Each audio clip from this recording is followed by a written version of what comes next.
नमस्कार विद्यार्थी मित्र हो आज आपणाला एक गाथा पाहायची।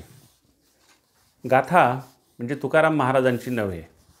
गाथा एका जुन्या भाषेमधल्या कवितेच्या दोन ओळींचं नाव होतं। जसं श्लोक आर्या हे जुने पद्धती होती, तसं गाथा म्हणत असं दोन ओळींच्या एका कवितेला। तर अशी एक दोनच ओळींची एक जुनी कविता आज आपणाला पाहायची। त्या कवितेचं नाव आहे नांगऱ्याचे बळ। नांगऱ्याचे बळ म्हणजे नांगर हाकणाऱ्या माणसाचं बळ असं खरं तर नाव द्यायला पाहिजे होतं। नांगऱ्या असं म्हटलं की थोडंसं शेतकऱ्याचा उपहासानं उल्लेख केल्यासारखं वाटतं, पण आहे त्या गाथेला नांगऱ्याचे बळ असं नाव। तर ती गाथा आज आपणाला पाहायची। मित्रहो, ही जी गाथा आहे ही गाथा एका जुन्या ग्रंथातली आहे। जवळजवळ 2000 वर्षापूर्वी हा ग्रंथ संकलित करण्यात आला। मग तुम्ही म्हणाल की ही आपणाला गाथा कशाला अभ्यासाला ठेवली? 2000 वर्षापूर्वीची, तेव्हा कुठं मराठी भाषा होती? खरं आहे तुमचं म्हणणं, ही मराठी भाषेतली गाथा नाही। ही गाथा ज्या भाषेत आहे त्या भाषेला पैशाची असं म्हणतात। संस्कृतमधून ज्या काही प्राकृत भाषा भारतभर निर्माण झाल्या त्या 3 भाषा होत्या। त्या 3 भाषांपैकी एक पाली, दुसरी अर्धमागधी आणि तिसरी पैशाची। पाली भाषा बौद्ध धर्मानं धर्मभाषा म्हणून स्वीकारली, सगळ्यांना माहीत झाली। अर्धमागधी जैन धर्माने स्वतःची धर्मभाषा म्हणून स्वीकारली, सगळ्यांना माहीत झाली। पण पैशाची ही कुठल्या राजानं किंवा धर्मानं स्वीकारलेली भाषा नव्हती, ती लोकभाषा होती। त्याच्यामुळं अभ्यासक्रमात तिचा फारसा उल्लेख येत नाही। पण ही भाषा होती, आपल्या मराठवाड्यात होती। आणि ही का अभ्यासाला ठेवली या भाषेतली गाथा? तर मराठी भाषेची सुरुवात तिथून झालेली आहे। आपण मराठी भाषेला अभिजात भाषेचा दर्जा मिळावा म्हणून केंद्र सरकारकडे जी मागणी करतो आहोत, त्याच्या पुराव्यासाठी की ती भाषा 2000 वर्ष जुनी असावी, तर आपल्या मराठी भाषेचे काही शब्द आपणाला या भाषेमध्ये किंवा या पैशाचीमध्ये पाहायला मिळतात। मराठी भाषेची पूर्वज भाषा, आपली पूर्वज भाषा म्हणून याच्यातली एक गाथा नमुन्यासाठी तुम्हाला अभ्यासाला ठेवलेली आहे। मित्रहो, ही गाथा म्हणजे 2000 वर्षापूर्वी आपल्या मराठवाड्यात पैठणच्या आसपास गोदावरी नदीच्या परिसरात जे शेतकरी शेतीत काम करत होते, जे स्वतःचं सुखदुःख रिकामा वेळामध्ये आपल्या कामाच्या शब्दांकनामध्ये गुंफत होते, अशा गुंफलेल्या गाथा म्हणजे ही लोकगीतं आहेत। आणि ही लोकगीतं पैठणचा तेव्हाचा राजा हाल सातवाहन यानं संकलित केलेली आहेत, गोळा केलेली आहेत। आणि ही सामान्य शेतकऱ्यांच्या सुखदुःखाची गाणी एका राजानं गोळा केली। हे वैशिष्ट्य असं आहे की त्या काळामध्ये राजे लोक आपल्या दरबारामध्ये भाड्यानं कवी ठेवून त्यांच्याकडून स्वतःची स्तुती करून घेत असत। पण हा राजा असा होता की ह्यानं सामान्य माणसामध्ये जाऊन त्यांच्या स्वतःच्या आयुष्याचं गाणं गोळा केलं आणि ते एकत्रित करून त्याला गाथा सप्तसई, गाथा सप्तशती, संस्कृतमध्ये नंतर त्याचं रूपांतर झालं, त्याला गाथा सप्तशती म्हणतात। आपण त्याला गाथा सप्तसई म्हणतो, पण मूळ जी पैशाची भाषा आहे त्या पैशाची भाषेमध्ये गाहा सप्तसई असं म्हणतात। गाहा, गाथा नव्हे, गाहा असं म्हणतात। तर ती ही पैशाची भाषा गोदावरीच्या परिसरातली, इतिहासानं ज्या माणसांच्या जगण्याची नोंद घेतली नाही अशा सामान्य माणसाच्या जगण्याची नोंद या गाथांमधून आपणाला पाहायला मिळते। अशा 1 कोटी गाथा त्या काळामध्ये हाल सातवाहनानं जमा केल्या आणि त्या गाथांच्यामधून 700 गाथा निवडून त्याचं संकलन हाल सातवाहनानं केलं आणि त्याच्यापासून हा ग्रंथ सिद्ध केला। कारण लोकगीतांमध्ये रिपिटेशन असतं, काही फार सोसो असतात, म्हणून ते वगळून अशी काही वगळून आणि निवडक अशा अत्यंत उत्कृष्ट अशा जे कविता वाटतील अशा प्रकारच्या गाथा निवडून त्यांचं हे संकलन केलेलं आहे। अर्थातच ह्याचे कर्ते अनामिका आहेत, हे तुम्हाला माहीत आहे। ही एका राजानं घेतलेली प्रजेची दखल आहे। ही भाषाही मी तुम्हाला तिच्याविषयी सांगितलं। मित्रहो, ह्या प्राकृत म्हणजे त्या काळामधल्या प्राकृत भाषा, लोकभाषा, त्यांच्यामधली गाणी गोळा केली म्हणून ज्यानं गोळा केली त्या राजाला एकेकाळी संस्कृत पंडितांनी दूषण दिलं की याला काही कामधंदा नाही, संस्कृत पंडिताचं कौतुक करायच्याऐवजी हा लोकांचं कौतुक करतोय। पण नंतर ह्या गाथा आणि हा ग्रंथ एवढा लोकप्रिय झाला की संस्कृत पंडितांनी त्याचे संस्कृतमध्ये अनुवाद केले, संस्कृतमध्ये भाषांतर केलं आणि संस्कृतमध्ये भाषांतर करून त्याला गाथा सप्तशती असं नाव दिलं। हा काळ इसवी सनाचं पहिलं शतक आहे। मी तुम्हाला सांगितलं की 2000 वर्षापूर्वीच्या गाथा आहेत। सातवाहन राजवट जी आहे ही पैठणची, ही राजवट इसवी सनाच्या आधी 230 वर्ष आणि इसवी सनाच्या नंतर 230 वर्ष अशी जवळजवळ 460 वर्ष ही एका कुटुंबाची किंवा एका राजवटीची सत्ता होती. आणि त्या काळामध्ये हा हाल सातवाहन जो राजा होऊन गेला हा 17वा वंशज होता. त्या कुटुंबातला, त्या फॅमिलीचा तो 17वा वंशज होता.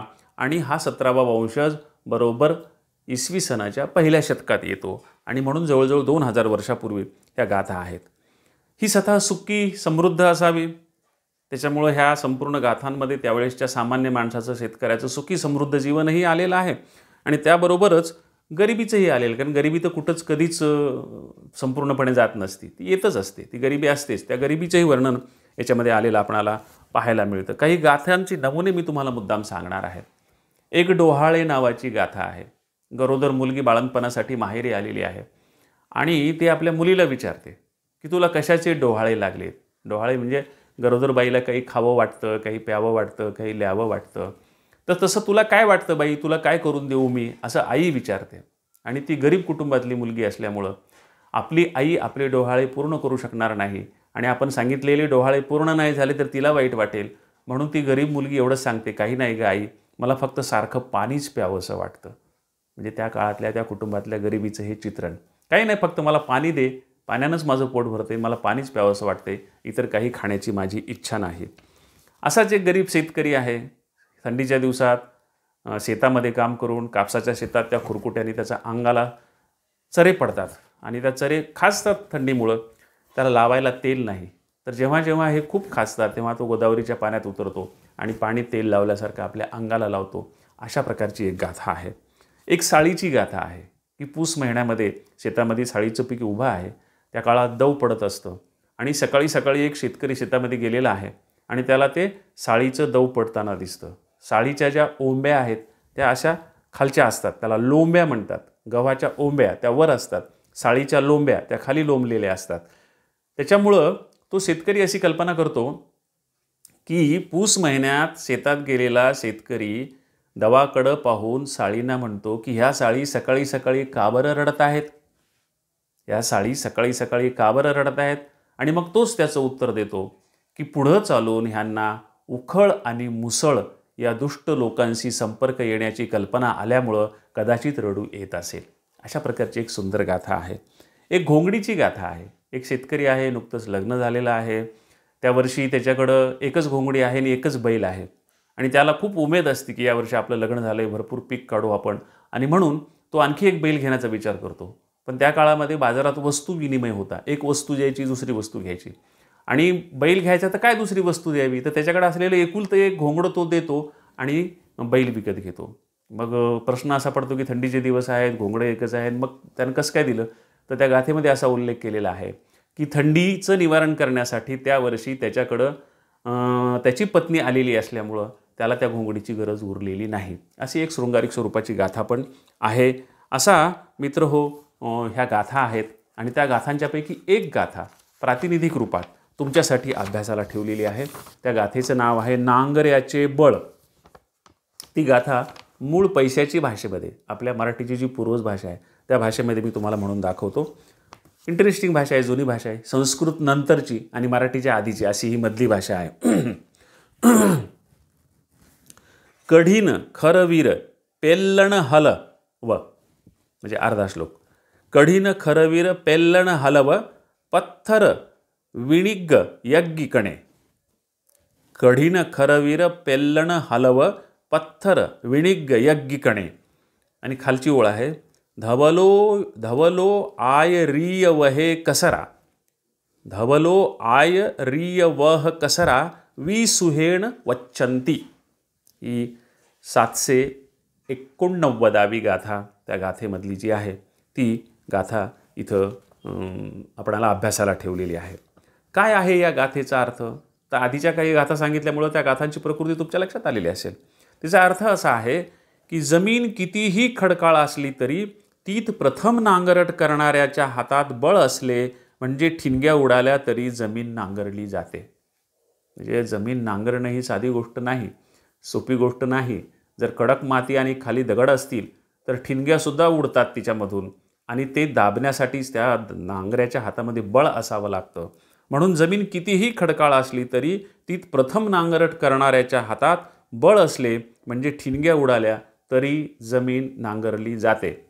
नांगरणं हे सामान्य माणसाचं काम नाही. त्याच्यासाठी प्रचंड शक्ती असलेलाच माणूस लागतो. तो नांगर तोलणं, तो जमिनीमध्ये रुतवणं, ती जमीन उलथून टाकणं, ही जी कामं आहेत ही साधी कामं नाहीत. पण पहिल्यांदा जेव्हा जमीन कसायला घ्यायची असते, जंगल जेव्हा कसायला घ्यायचं असतं, त्यावेळेस असे खूप कष्ट त्या नांगऱ्याला करावे लागतात. पण जर तो नांगऱ्या मजबूत असेल तर काही अडचण येत नाही. तो बरोबर खडकाळ जमीनसुद्धा नांगरून काढतो. आणि मग असं म्हटलेलं आहे की समर्थांनी पाडलेल्या पाऊल वाटेने नंतर दुर्बलांनाही जाता येते. एकदा ही खडकाळ जमीन वहिवाटीखाली आणली की नंतर कुणी साधा शेतकरी जरी आला तरी त्याला ती जमीन उपजवता येते, ती जमीन पिकवता येते, असा या गाथेचा अर्थ. आणि अशी ही साधी सोपी गाथा आहे. म्हणजे शेत कसण्यासाठी, नांगर चालवण्यासाठी प्रचंड शक्तीची आणि युक्तीची गरज असते हे सांगणारी अशी ही गाथा. एवढी छोटीशी गाथा तुम्हाला अभ्यासक्रमाला आहे. त्या गाथेचा पुन्हा पुन्हा नीटपूर्वक विचार करा आणि प्रातिनिधिक रूपामध्ये मराठी भाषेच्या पूर्वज भाषेचा नमुना म्हणून ही गाथा तुम्हाला अभ्यासाला ठेवली. इथे ही गाथा संपली. आपण पुढच्या तासाला नवीन कविता घेऊन भेटूयात. नमस्कार.